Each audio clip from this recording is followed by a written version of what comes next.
Recorded Books presents an unabridged recording of A Crimson Warning by Tasha Alexander, narrated by Bianca Amato, and directed by Ruth Christensen.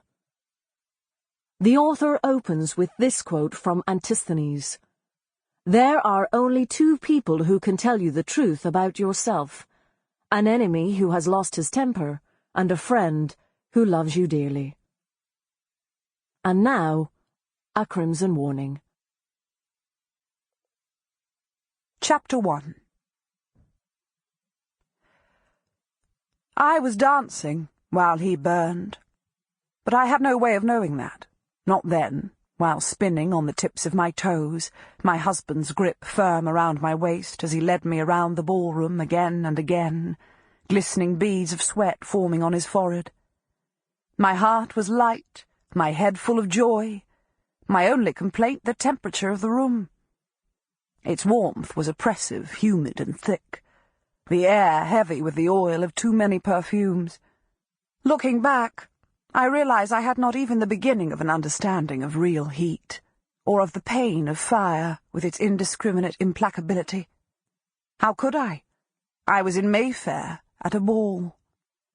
The man meeting his fiery end might as well have been on the opposite side of the earth.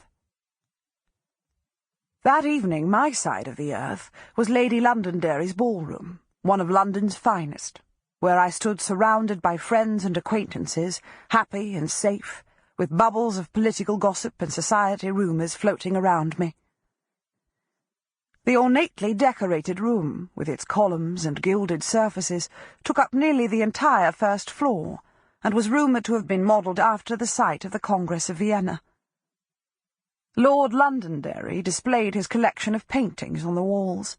Marble statues, in the Greco-Roman tradition, stood in regularly spaced nooks. The house seemed to pulse as the orchestra began a waltz, my favourite dance. "Shall we continue?" Colin asked. I shook my head, out of breath. "It's too hot, even for a waltz." Colin Hargreaves, a man always capable of anticipating a lady's every need, whim, and sometimes more importantly, desire, steered me through the crowds in both the main room and its antechamber, until we'd reached the landing of the grand staircase. Here, leaning against the gilded railing, I was considerably less cramped. I could almost breathe. "Better?" Colin asked, removing 2 champagne flutes from the tray held by a waiter, who disappeared with swift precision. Sample complete. Ready to continue?